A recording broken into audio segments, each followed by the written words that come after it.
The Audacity of She. Incisive conversations with women who are challenging the status quo to create wildly fulfilling lives. Plus, practical information you can apply to your life right now.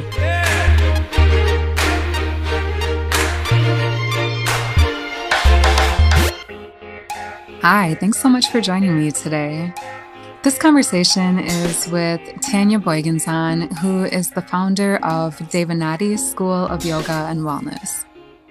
In this conversation, we talk about how Tanya stumbled into yoga as a way to heal, how she transitioned from working in the West Coast .com world of the 1990s to being laid off and now running a thriving school.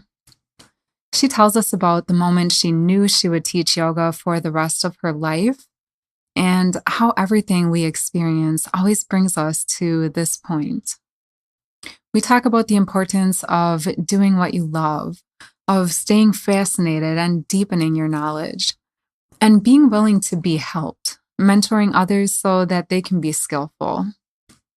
Tanya shares why it's so important to her to be in selfless service, being full enough inside so that she can give to others without any loss.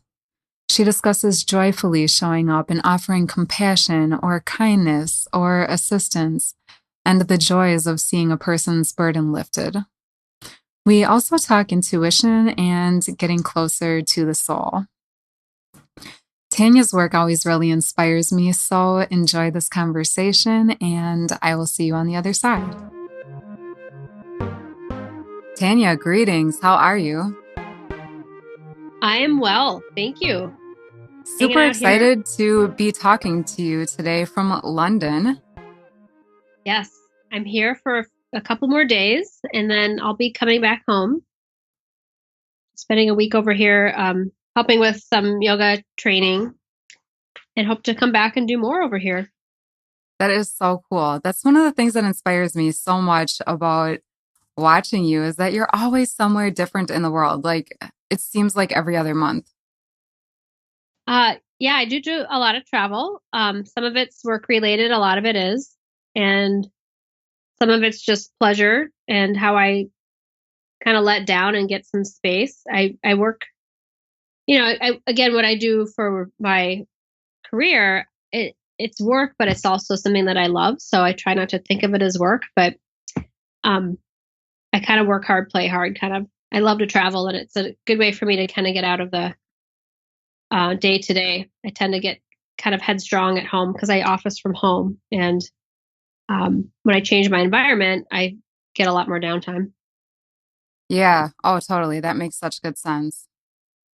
Okay. So let's give people a little bit of background about you. You are the founder and owner of Devanati Yoga and Wellness, but you haven't always been. Tell us what life was like before Devanati.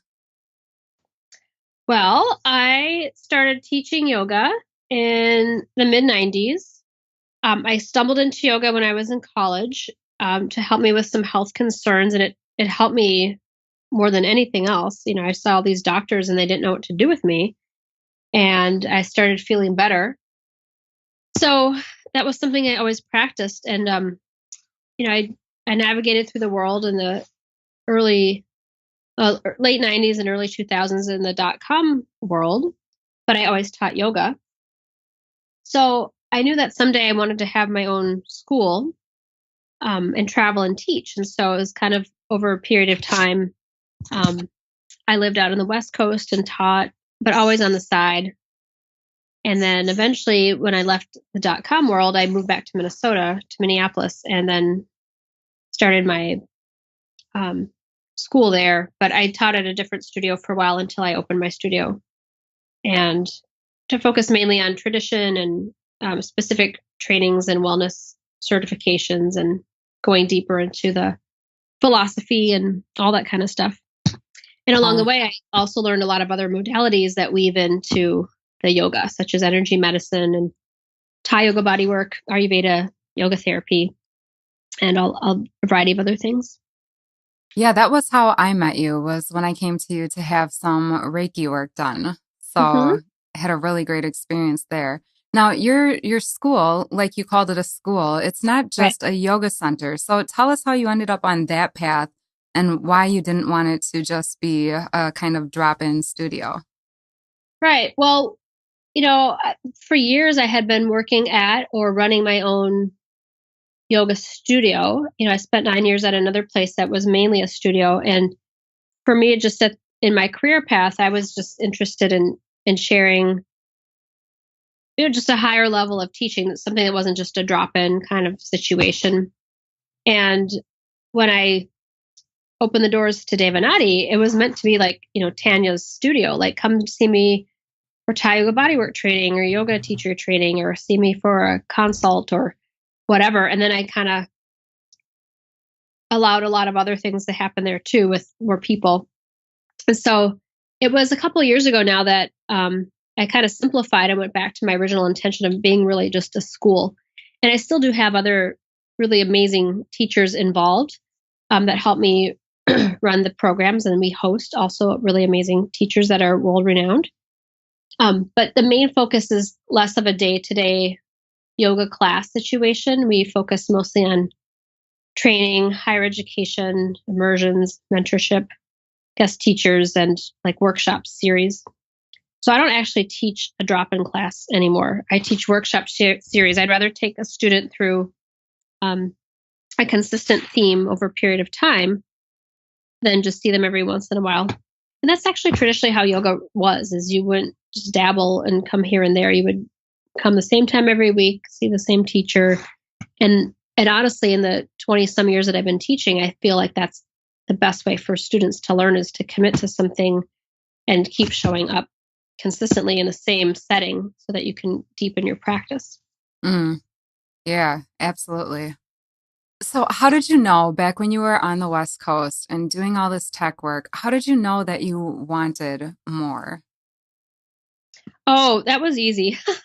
I when I started practicing yoga, I got into teaching about 3 years later, just by accident. And I had somebody requested that I would teach a class, and at that time I hadn't had any yoga teacher training, nor did I have a teacher. But I just couldn't stop thinking about it, and I actually ended up meeting this Tai Chi master in a little brew pub in Jackson, Wyoming, of all places, who heard my story. And he said, "Well, you know that you're going to teach yoga the rest of your life, don't you?"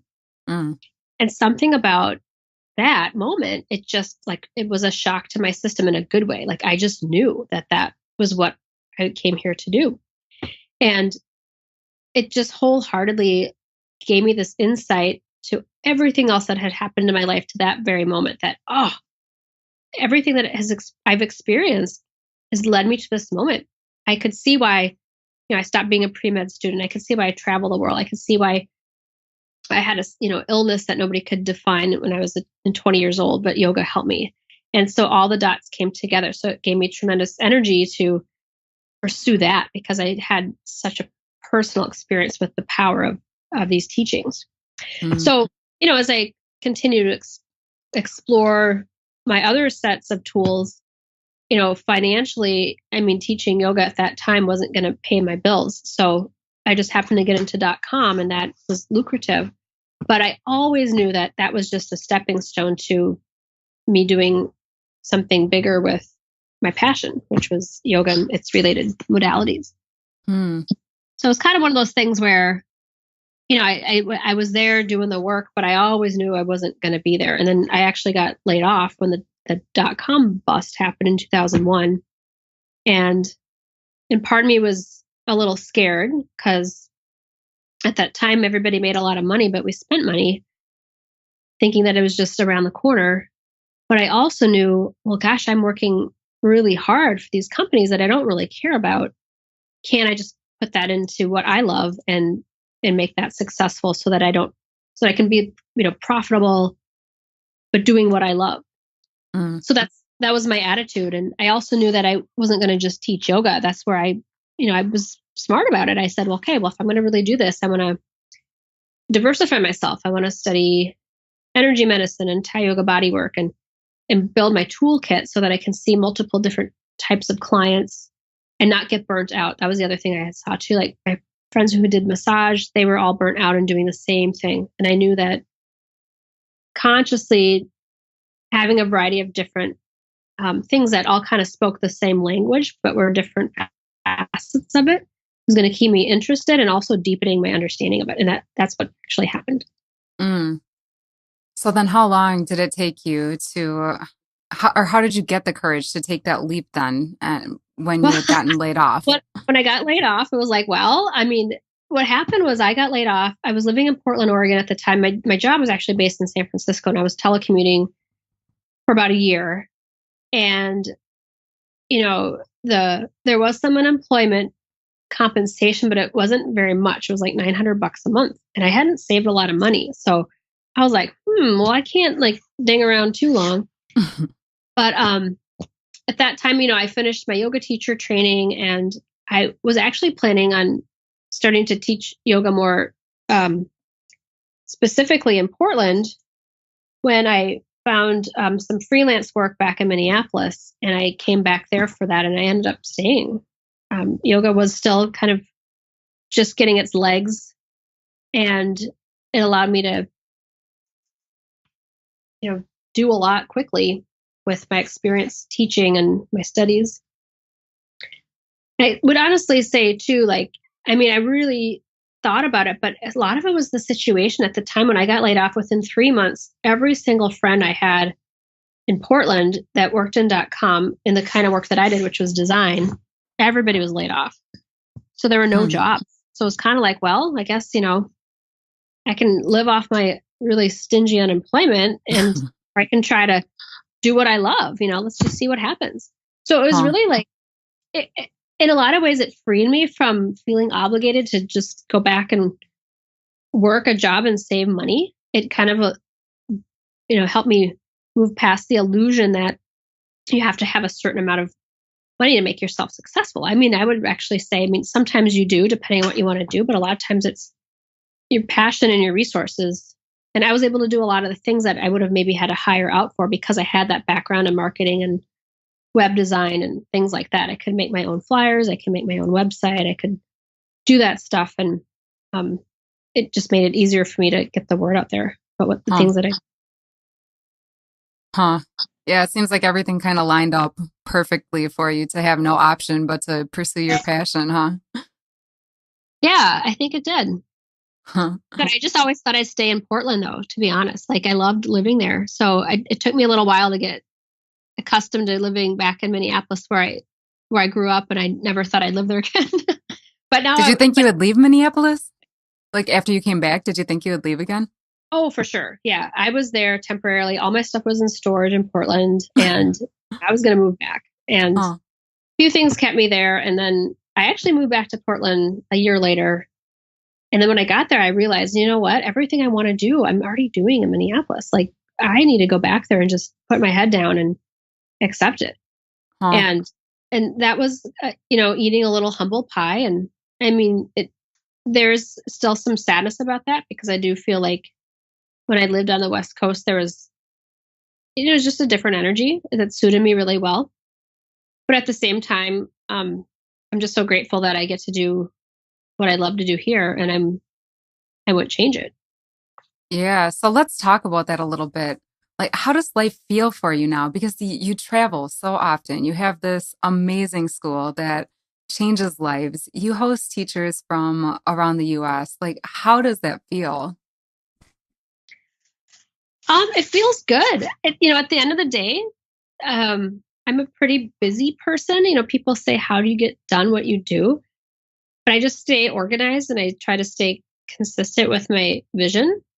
And, I feel like the offerings that we offer as a school I have no regrets. I don't feel bad about anything that we do. I don't, when I worked for the last.com I worked for every day, I'd be like, what am I doing? I'm selling this crap, that I don't resonate with. And it literally was digging, making a black hole in my heart. I don't have that at all. I don't have any kind of guilt or shame. I just feel like, I try to attract the best teachers and students to study these higher teachings to help create positive change in people's lives and in the world.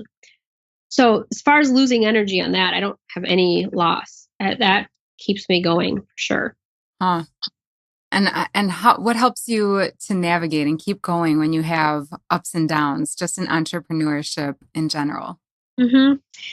Yeah, because I thought, end of the day, I mean, I'm really a teacher. That's really my role in life that I have determined and what makes me happy.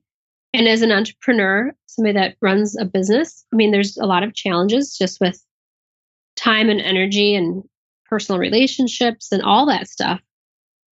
So absolutely it has its cost and its toll. But what keeps me going is, you know, if the world is a better place because of the effort that I'm putting out there, then it's worth it. The balance comes in though of, self-care and, you know, having fun, downtime. And it's the same kind of stuff that you hear from any business owner is it's all about balance. And it's a practice, usually you find a lot of business owners very determined. They're usually the best person to do the skills. They can do it very efficiently and easily. But at the end of the day, you burn both ends of the candle.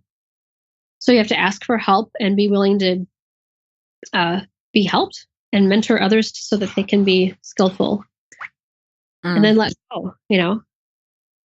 So yeah, but at the end of the day, it's still the mission is just changing positively people's lives and helping them improve the quality of their lives. Yeah, I love that. So tell us the highlights of like the past couple years. What's been one of your most gratifying moments or experiences? Oh gosh, let's see.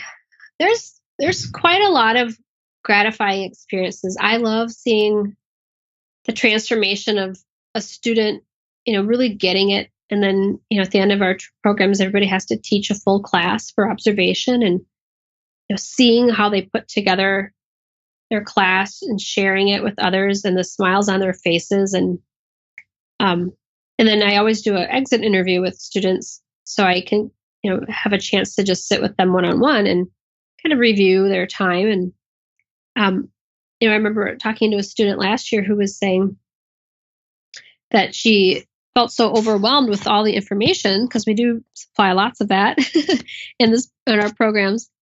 But when she taught, she felt so free and so energized. And when she just let go, that she was so happy to help other people. And she didn't think she actually joined one of our programs not wanting to teach. But then when she got a taste of it, she's like, I don't see how I can't do this. Like, I feel a calling to go out and help other people feel this goodness that has touched my life. So, those kinds of things are amazing. Just seeing people truly enjoy sharing. And, at the end of the day, I really feel like that's kind of one of the main keys of happiness is to be, in selfless service, to be full enough inside so that you can give to others without any loss. You can just joyfully show up and offer compassion or kindness or assistance. And the joy is just received by seeing that other person's burdens lifted. Mm. Oh, that's so good. Okay, so we'll take a quick break. And then when we come back, I'm really curious to know what book you would like to share right now. Okay, great. This segment is brought to you by Audible. For you, my friends and listeners of The Audacity of She, Audible is offering a free audiobook download with a free 30-day trial so you can check out their service for yourself. I've used Audible consistently month over month to have access to all of my favorite books. To see my recommended list and start your free trial, visit theaudacityofshe.com/books. Again, that's theaudacityofshe.com/books.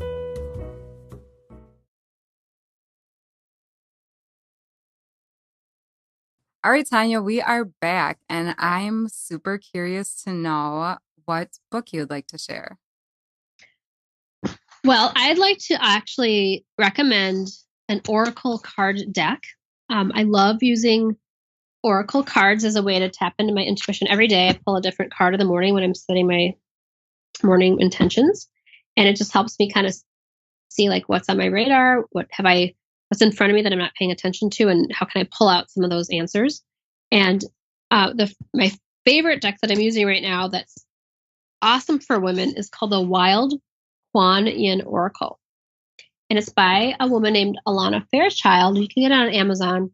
And she has another one called the Kuan Yin Oracle, which is beautiful and compassionate and loving. But the wild Kuan Yin is for like, when you just feel that deep pulse within you, that creative energy, you don't want to be held back by anything. And, there's all these beautiful different cards. And like I pulled one last night actually, and it was like exactly what I needed to hear. Those were all these kind of subtle feelings and different things that I was kind of intuiting. And as I picked the card, I looked at it, and I was like, of course I got that one. And then as I read it, I actually got tears in my eyes because it was exactly what I needed to hear. Mm. So I highly recommend it. And it's super powerful. I don't use it all the time. And even with my teaching, I pull it out when we really need to kind of, get to the inner truth of like that girl in you that is free and unabashed and has that, super creative, powerful energy. And when you want to pull her out, it's a great deck for that. Mm. Okay, so I wasn't planning on going here, but then we have to talk about it. So Tanya, do you think that decks run counter to any particular religion like Christianity? Personally, I don't. I think it taps into your intuition more than anything else. And your intuition, I believe, comes from source. So whatever source is to you, I think that's your personal relationship and it's nobody's business. But the Oracle card decks, depending on what you're drawn to, you can always get decks that help you connect more to that spiritual source. And for me, I'm pretty open. I feel a closeness to source that I already recognize within me. So it's more of like, what do I need to open the door so I can be with that? That's the Oracle deck. So how do you think the Oracle deck works to do that? How do you get the right card at the right time? Oh gosh, those are questions I don't even ask because I like to keep it in the mystery. My intuition or my intention is show me what I need to know today to help me on my path. It's always my intention. It's simple. And I'm not asking anybody other than my higher self. And we all have all the answers. I really believe that underneath our mind, which is not who we are, it's a function of who we are. It's not who we are. But underneath the mind, the soul shines through, and it always is connected to the highest good. So, whatever I can use to get closer to that, that's what I'm interested in using in a mindful, way that's helpful, not harmful. So that I should also clarify, like if I had an Oracle card deck, for example, that I felt a lot of conflict with, I wouldn't use it. There are some that I'm like, they're not very juicy or I don't resonate with them. But when I feel like it's touched my soul with something I already know, but it's brought it to my consciousness so I can actually use it in my day to day, then that's helpful. And to be honest, like, I know people can overuse these kind of tools and not rely on their own intuition. I feel like for me, I usually meditate first and then I pull my card. And it's almost as if the card is there to say, yes, this is exactly what you already know. Here we are, source is coming to remind you that you know everything. And it's just it's a beautiful way of creating connection. And it makes me feel held in the lap of the divine in that moment rather than. And as somebody who teaches spiritual traditions and getting in touch with that higher level of awareness, that is one big obstacle is people feeling like they need to do it all on their own. And I really believe that you don't. I think that we're supported so much more than we think we are if we just let go and surrender. I love that. Well, I think that is perfect. Is there anything else that you wanted to share? I don't think so. There's just lots of things that we offer at the school. And, we have a lot of different ways to learn more about your best self, whether it's, energy work or body work, yoga, different avenues for people to explore and ultimately, lead you to your best self and share that best self with others. Absolutely. So tell people how to find you if they're interested.